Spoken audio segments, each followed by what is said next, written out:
Bismillahirrahmanirrahim. Assalamu alaikum students. How are you? I hope you all well at your place. Today our topic is the effects of climate on human life. इंसानी ज़िंदगी पर आबो हवा के असरात. जैसा हम जानते हैं कि इंसानी ज़िंदगी पर आबो हवा बहुत ज़्यादा असरात छोड़ते हैं. The climate affects of the human life deeply. All the human activities are affected by the climate. मतलब जितनी भी इंसानी सरगर्मियाँ होती हैं वो उन पर आबो हवा असरअंदाज होती है. All the economic, social, culture, political and commercial activities mostly depend upon the climate. जितनी भी हमारी माशरती, सियासी और कल्चरल, पॉलिटिकल और तिजारती एक्टिविटीज़ होती हैं उन पर भी आबो हवा बहुत ज़्यादा असर छोड़ता है और उन पर पूरी आबो हवा इंसानी ज़िंदगी के जितने भी काम होते हैं उन्हीं पर इंसार करते हैं. अब हम देखते हैं कि आबो हवा हमारे मुल्क में किस तरह की आबो हवा और किस तरह हमारे पर असरअंदाज होती है. अगर हम मैदानी इलाकों की बात करते हैं तो आबो हवा जो मैदानी इलाकों की होती है वो बहुत इंटेंसिटी होती है उसके अंदर, वो बहुत ज़्यादा इंटेंसिव होती है, यानी बहुत ज़्यादा शिद्दत वाली होती है. अगर सर्दियाँ होती हैं तो बहुत ज़्यादा शदीद सर्दियाँ होती हैं और अगर गर्मियाँ होती हैं तो बहुत ज़्यादा गर्मियाँ होती हैं. अगर देखा जाए तो ये आबो हवा मैदानी इलाकों के लोगों के लिए बहुत ही फ़ायदेमंद है.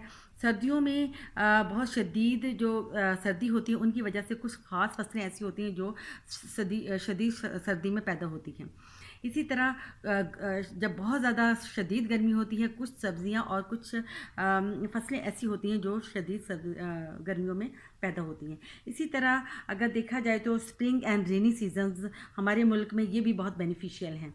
जब स्प्रिंग का मतलब जब मौसम बहार आता है तो जो शमाली इलाका जाते हैं वहाँ से बर्फ़ पिघलती है और वो दरियाओं में आता है पानी और अपने साथ बहुत ज़्यादा ज़रख़ेज़ वाली मिट्टी साथ ले आता है और मैदानी इलाकों में छोड़ जाता है, जिससे क्या होता है किसानों के लिए बहुत फ़ायदेमंद होती है. वो जब वो मिट्टी वहाँ पे होती है तो ज़मीन ज़रख़ेज़ हो जाती है और वहाँ पे फसलें बहुत ज़्यादा अच्छी होती हैं. इसी तरह जब बरसात का मौसम आता है वो भी किसानों के लिए बहुत फ़ायदेमंद होता है, क्योंकि जो मैदानी इलाकों में जो पानी पहाड़ों से आता है वो हमारी फसलों के लिए पूरा नहीं होता, इसलिए जब बरसात हो जाती है तो हमारे मुल्क की जितनी फसलें होती हैं उनके लिए फ़ायदेमंद होता है. इसी तरह लोगों की जो एक्टिविटीज़ होती हैं जो हमारे पाकिस्तान के ज़्यादातर लोग उनकी वाबस्तगी जो है ज़राअत से है, वो ज़्यादा ज़राअत से काम लेते हैं. मतलब ज़राअत में जो ज़मीनें होती हैं उनमें फसलें उगाते हैं, ज़मीनों में अपनी सब्ज़ियां उगाते हैं. इस तरह ये जो उनकी वाबस्तगी होती है वो एग्रीकल्चर के साथ बहुत ज़्यादा एसोसिएशन होती है. इस तरह ये जो मौसम है उनकी ज़िंदगी पर भी बहुत ज़्यादा असरअंदाज होता है. अगर हम देखें तो नॉर्दर्न इलाका जात जो होते हैं हमारे वेस्टर्न और नॉर्दर्न इलाका जात और जो हमारे शमाली इलाका जाते हैं, यहाँ भी लोगों की ज़िंदगी जो है बहुत मुश्किल होती है और बहुत आसान भी होती है. जब मौसम सर्दियों के बाद मौसम आता है तो वो मौसम बहुत ही उनके लिए सूटेबल होता है. वो वहाँ पे अपनी एक्टिविटीज़ बहुत आसानी से कर सकते हैं, फसलें उगा सकते हैं. लेकिन जैसे ही मौसम सर्द होता है तो उनकी ज़िंदगी बहुत ज़्यादा मुश्किल हो जाती है और उनके लिए वो अपनी ज़िंदगी 6 महीने गुजारने के लिए अपने तमाम जो चीज़ें अपने लिए वहाँ पर जमा कर लेते हैं और इस मौसम में वो बाहर नहीं निकल सकते.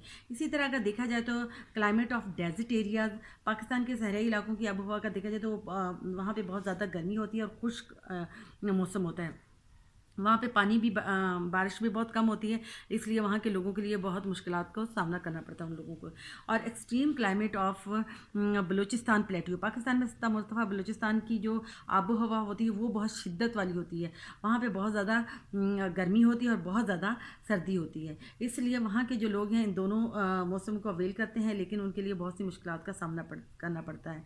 गर्ज़ किसी भी मुल्क और इलाके की आबो हवा इंसानी ज़िंदगी पर बहुत असरअंदाज होती है. Thank you so much.